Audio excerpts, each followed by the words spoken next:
नमस्कार दोस्तों, yoga tuber YouTube channel में आप सभी का स्वागत है। आज हम एक ऐसी समस्या के बारे में बात करेंगे जिसका सामना हर व्यक्ति ने अपने उम्र में कभी न कभी किया होगा।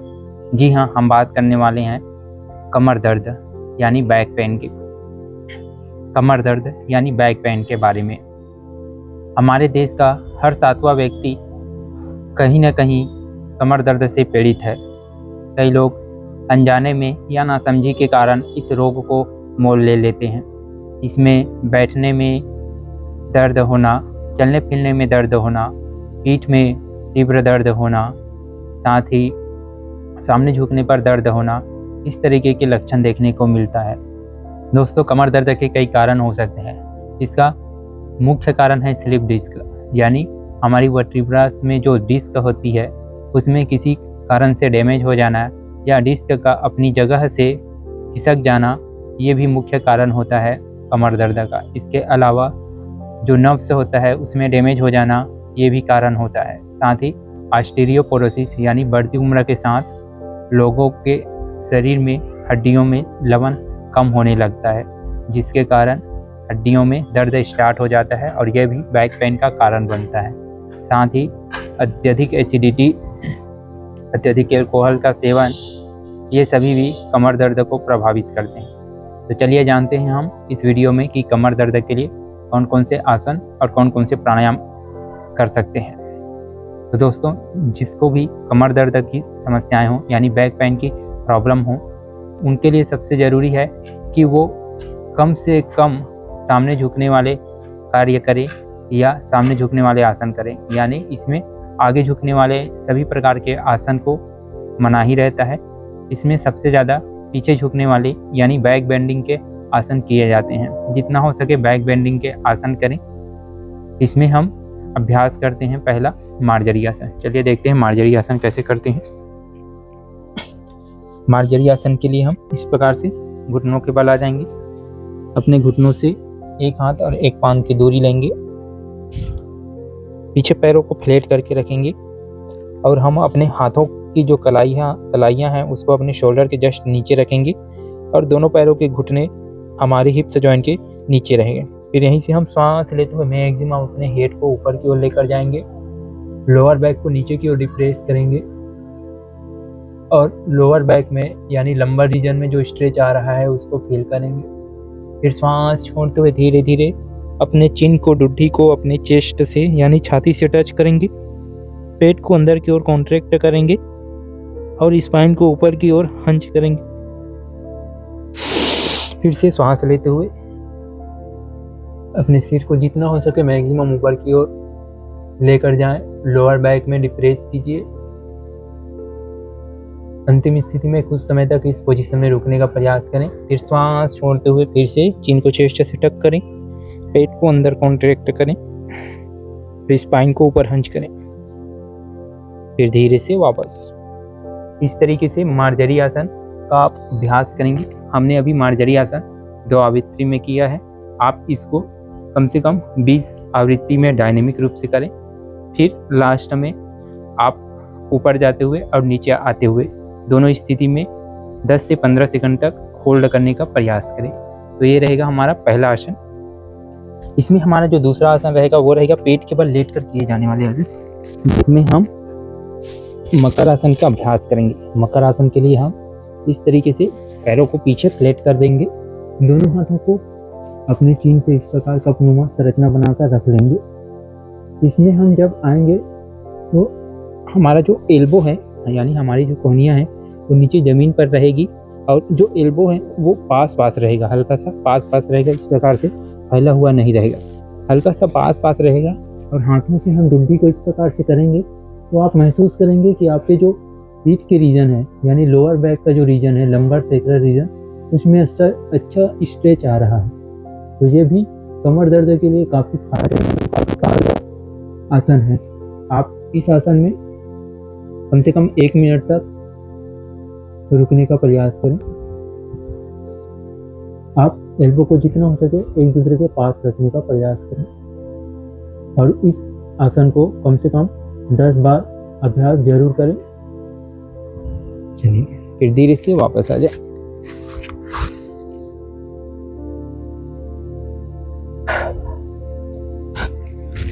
इसी में हमारा जो अगला अभ्यास रहेगा वो रहेगा सरल भुजंगासन।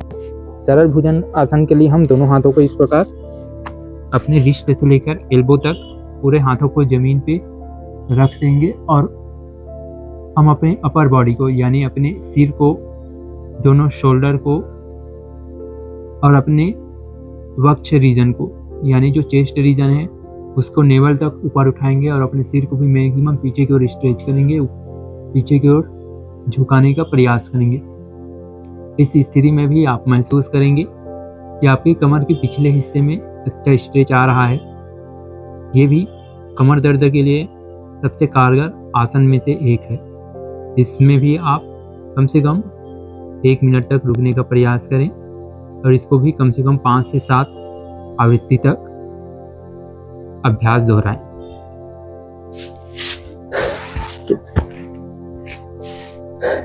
इसी में हमारा जो अगला अभ्यास रहेगा वो रहेगा शलभासन। शलभासन के लिए हम दोनों हाथों को अपने जंघाओं के नीचे रख लेंगे इस तरीके से। पहले हम एक एक पैर से करेंगे, फिर दोनों पैर से एक साथ इस प्रकार रखेंगे।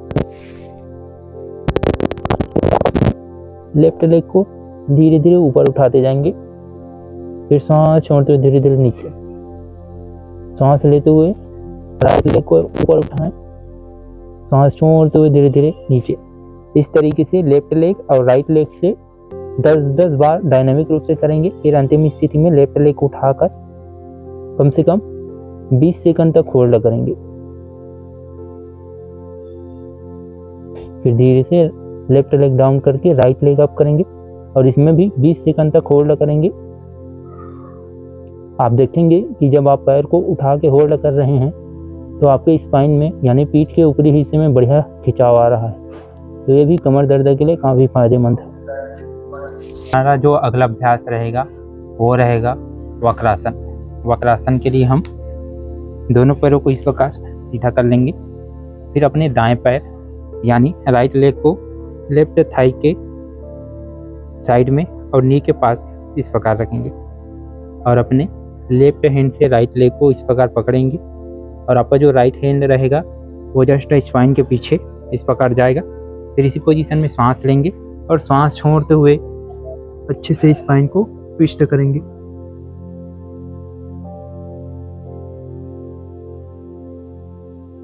फिर धीरे से वापस आएंगे। इस स्थिति में आप कम से कम एक साइड 10 सेकंड और दूसरे साइड 10 सेकंड रुकने का प्रयास करेंगे। चलिए दूसरे साइड रुकने का प्रयास करें इस प्रकार से।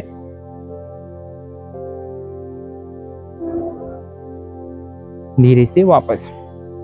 इस तरीके से वक्रासन को भी आप दाएं साइड और बाएं साइड दोनों साइड 5-5 बार करेंगे, 5 की आवृत्ति में करेंगे। हमारा जो इसमें अगला अभ्यास रहेगा वो रहेगा उष्ट्रासन। उष्ट्रासन के लिए हम सबसे पहले वज्रासन की स्थिति में आ जाएंगे। इस तरीके से वज्रासन की स्थिति में आने के बाद दोनों घुटनों के बल खड़े हो जाएंगे, पीछे पैरों को एक दूसरे के पैरेलल रखेंगे, समानांतर रखेंगे और जो पैरों के जो टोस हैं, पैरों की उंगलियां उसको फ्लैट करके रखेंगे। दोनों हाथों को कमर में रख लेंगे इस तरीके से। फिर धीरे धीरे अपने गर्दन को पीछे की ओर झुकाएंगे और हाथों से कमर को हल्का सा सामने की ओर पुश करेंगे। आपसे जितना हो सके आप उतना प्रयास करें,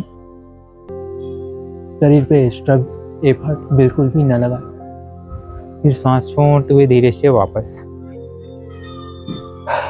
इस तरीके से आप उष्ट्रासन का अभ्यास करेंगे।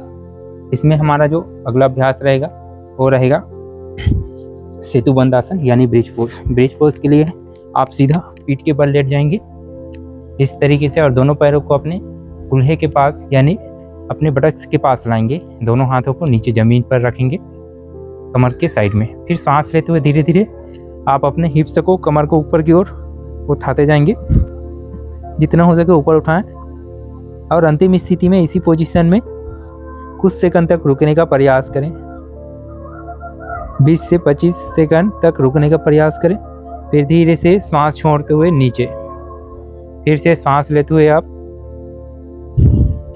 मैक्सिमम ऊपर उठाएं। आप देखेंगे कि आपके कमर के निचले हिस्से में लंबर और सैक्रल रीजन में बढ़िया स्ट्रेच आ रहा है, तो ये भी कमर दर्द के लिए काफ़ी फायदेमंद और यूजफुल आसन है। फिर धीरे से श्वास छोड़ते हुए डाउन। फिर इसी में इस सेतुबंद आसन का काउंटर पोज करेंगे। दोनों हाथों से पैरों को हक करके पैरों को प्रेस करेंगे। पूरा श्वास बाहर छोड़ेंगे और पेट को खाली करेंगे।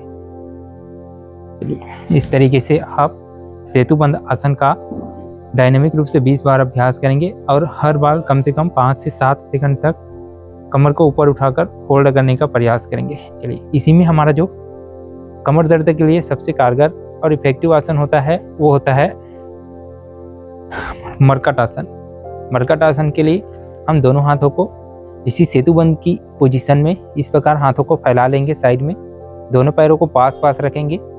फिर इसी पोजीशन में लंबा गहरा श्वास अंदर भरेंगे। श्वास छोड़ते हुए हम दोनों पैरों को एक साथ एक के ऊपर दूसरा रख के अपने राइट साइड ट्विस्ट करेंगे और उसी समय हम अपने हेड को, अपने सिर को लेफ्ट साइड ट्विस्ट करेंगे।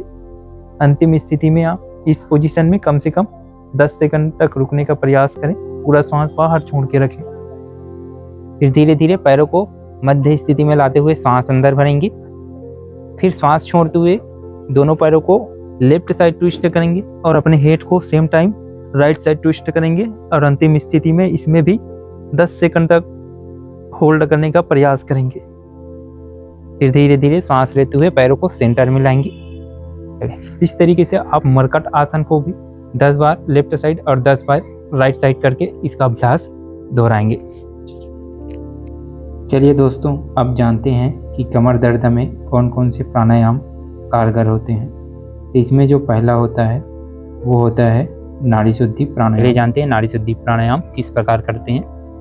आप सुखासन की स्थिति में बैठ जाएं। जब भी प्राणायाम करें तो कोशिश करें आप अपनी स्पाइन को, अपने कमर गर्दन को पूरा सीधा रखें, आंखें बंद रखें। चलिए, आप अपने राइट हैंड के थंब से राइट नॉस्ट्रल बंद करके रखें। फिर धीरे धीरे लेफ्ट नॉस्ट्रल से सांस अंदर भरते जाएं। फिर धीरे धीरे पूरा सांस राइट से बाहर। फिर से धीरे धीरे लेफ्ट नॉस्ट्रल से सांस अंदर। धीरे धीरे राइट नॉस्ट्रल से बाहर। Inhale through left nostrils, exhale through right nostrils. इस तरीके से आप लेफ्ट नासिका से श्वास अंदर भरते जाएंगे, राइट से बाहर छोड़ते जाएंगे। इसको आप 10 बार करेंगे। फिर जस्ट अपोजिट, यानी आप अपने लेफ्ट नॉस्ट्रल्स को राइट हैंड के रिंग फिंगर से बंद करेंगे। फिर धीरे धीरे राइट नॉस्ट्रल से इनहेल करते जाएंगे और पूरा श्वास लेफ्ट नॉस्ट्रल से बाहर छोड़ते जाएंगे। Inhale through right nostrils, exhale through left nostrils. इस तरीके से आप इस साइड से भी, यानी राइट से इनहेल करेंगे, लेफ्ट से बाहर करेंगे, इधर से भी कम से कम 10 बार करेंगे। तो ये रहेगा नाड़ी शुद्धि प्राणायाम। और जो दूसरा प्राणायाम रहेगा वो सूर्यभेदी प्राणायाम। सूर्यभेदी प्राणायाम में हम केवल राइट नोस्ट्रल से इनहेल करेंगे, राइट से ही एक्सहेल करेंगे। हम अपने राइट हैंड के जो रिंग फिंगर है उससे हम अपने लेफ्ट नोस्ट्रल से पूरी तरीके से बंद करके रखेंगे। धीरे धीरे राइट नोस्ट्रल से सांस अंदर भरते जाएंगे और पूरा सांस राइट नोस्ट्रल से ही बाहर छोड़ देंगे। Inhale through right nostrils, exhale through right nostrils. इस तरीके से हमने 2 आवृत्ति सूर्यभेदी प्राणायाम का अभ्यास किया। आप इस सूर्यभेदी प्राणायाम को कम से कम 20 बार अभ्यास करेंगे। तो दोस्तों ये रहेगा कमर दर्द के लिए कंप्लीट योग थेरेपी। आप रेगुलर इसका प्रैक्टिस कीजिए, आपको निश्चित ही कमर दर्द यानी बैक पेन से संबंधित जो भी समस्याएं हैं वो दूर होगा। मिलते हैं नेक्स्ट वीडियो में, तब तक के लिए जय हिंद।